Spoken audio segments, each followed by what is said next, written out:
दोस्तों एक बार फिर आप लोगों का स्वागत है मेरे इस YouTube channel physical education by Siraj Khan, जिसमें हमने आप लोगों को पिछले कई 4 वीडियो में आप लोगों को प्लानिंग इन स्पोर्ट्स से रिलेटेड जानकारियाँ दी थी, जो आप लोगों ने बहुत ही जिसमें प्यार दिया और आप लोगों ने देखा भी। तो दोस्तों आज हमारा टॉपिक है स्पोर्ट्स एंड न्यूट्रिशन, यानी कि हमारे खेल में न्यूट्रिशन कितना महत्वपूर्ण है, इस चीज़ को भी देखते हैं। तो बात किया जाए तो इसको हमने 5 भागों में डिवाइड किया हुआ है, यानी कि 5 टॉपिक। फर्स्ट टॉपिक है बैलेंस डाइट एंड न्यूट्रिशन, जिसमें हम बात करेंगे माइक्रो एंड माइक्रो न्यूट्रिएंट्स का। फिर सेकेंड टॉपिक है nutritive and non nutritive components of diet. ठीक, अब वहीं बात करेंगे 3 नंबर पे, जो थर्ड है ईटिंग फॉर वेट कंट्रोल और healthy weight, the pitfalls of dieting, food intolerance and food myths. इस तरीके से तीसरी टॉपिक बात करेंगे। चौथा है sports nutrition and its effect on performance, जिसमें fluid and meal intake, pre, during and post competition से बात करेंगे। अब देखते हैं पांचवा हमारा क्या टॉपिक है, तो फूड सप्लीमेंट फॉर चिल्ड्रेन से बात करेंगे। अब देखते हैं कि इसका मीनिंग ऑफ बैलेंस डाइट क्या होता है। तो ये diet which consists of all the essential food constitution with protein, carbohydrates, fat, vitamin, mineral and water in correct proportion is called a balanced diet। यानी कि कहने का यही मतलब है, जिस हमारे भोजन में protein, carbohydrate, fat, vitamin, mineral, ये सभी तत्व, वाटर, यह सभी हमारे भोज्य पदार्थ में होना अति आवश्यक है। दोस्तों हम आप लोगों को एक चीज़ और बता दें कि भारत में 90% लोग आज भी अपने शारीरिक आवश्यकता के अनुसार, यानी जितना हमारे शरीर को डाइट की ज़रूरत है वह नहीं पा पाते हैं, तत्वों से जुड़ करके नहीं पा पाते हैं, यानी कि उतना उनको भोज्य पदार्थ नहीं मिल पाता है।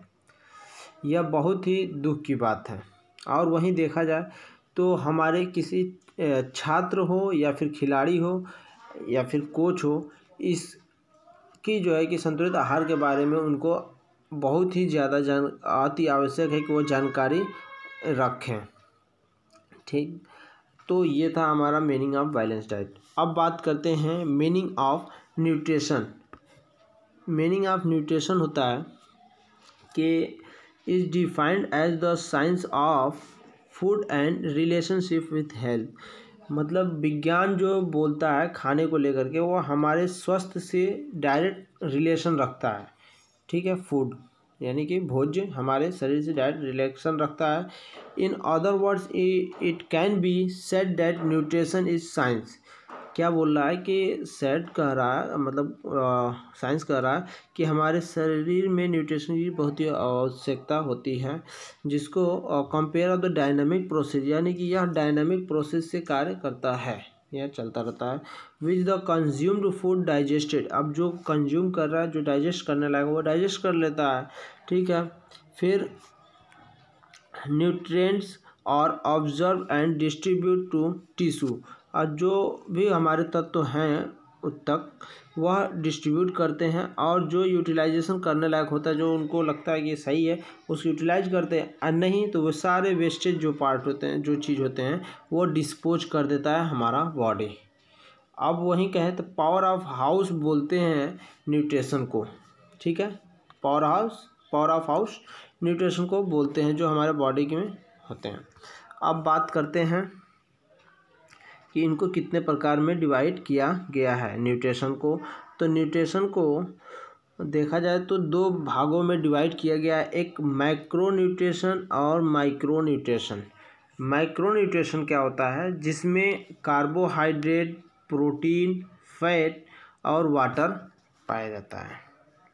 अब थोड़ा सा कार्बोहाइड्रेट से रिलेटेड हम आप लोगों को बता देते हैं। कार्बोहाइड्रेट मानव शरीर का मुख्य ऊर्जा का मुख्य उत्पादन होता है या साधन है, कुछ भी कह सकते हैं, क्योंकि शरीर की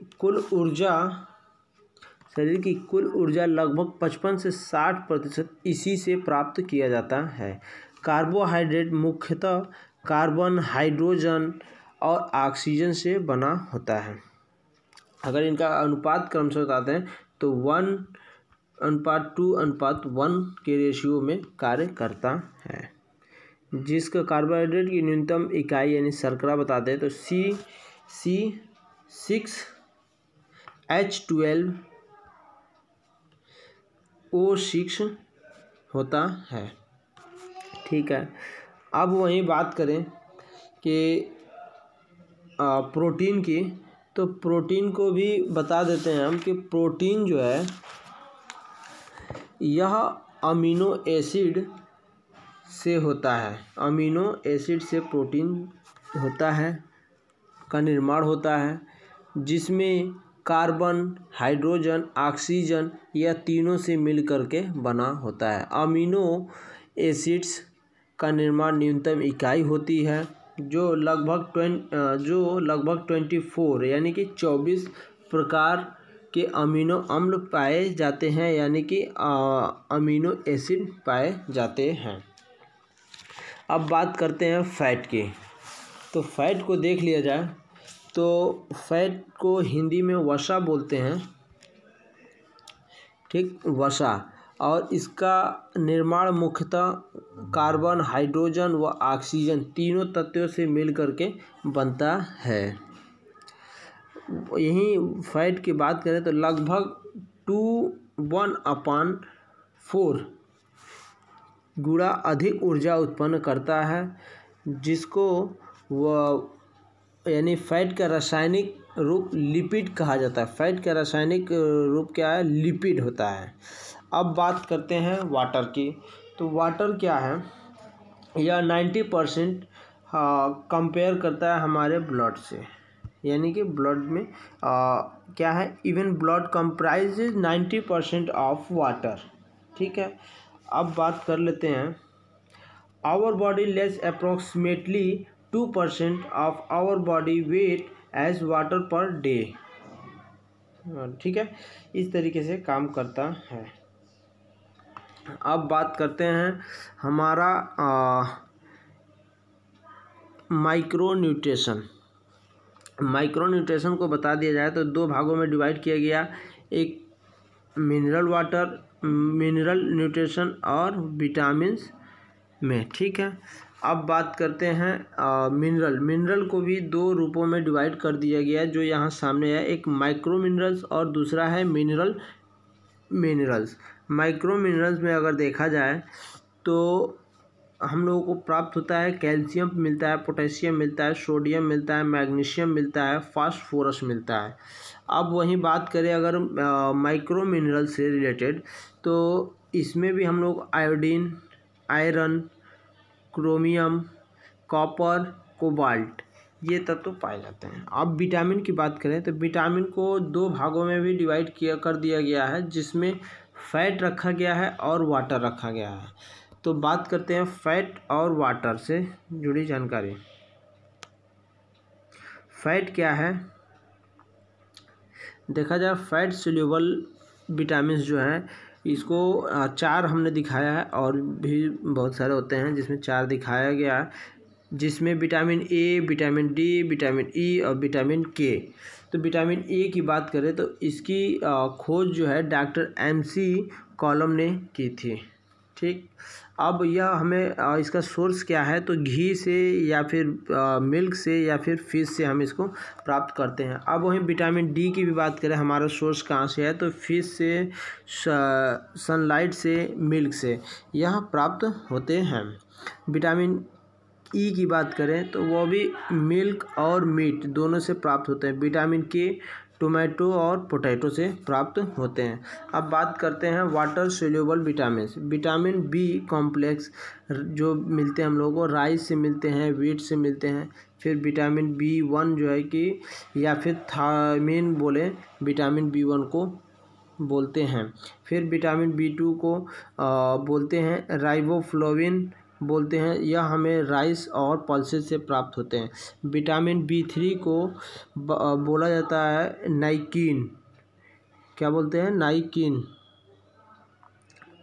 ठीक है, जो मिल्क और एग यॉल्क से पाया जाता है। एग यॉल्क होता है अंडे के पीले अंदर जो है पीले वाला भाग को एग यॉल्क बोलते हैं। विटामिन B6 या फिश और राइस से प्राप्त होते हैं। विटामिन सी जो है कि लेमन, एप्पल, ग्रेप से प्राप्त होते हैं। अब बात करते हैं nutritive and non nutritive components of diet.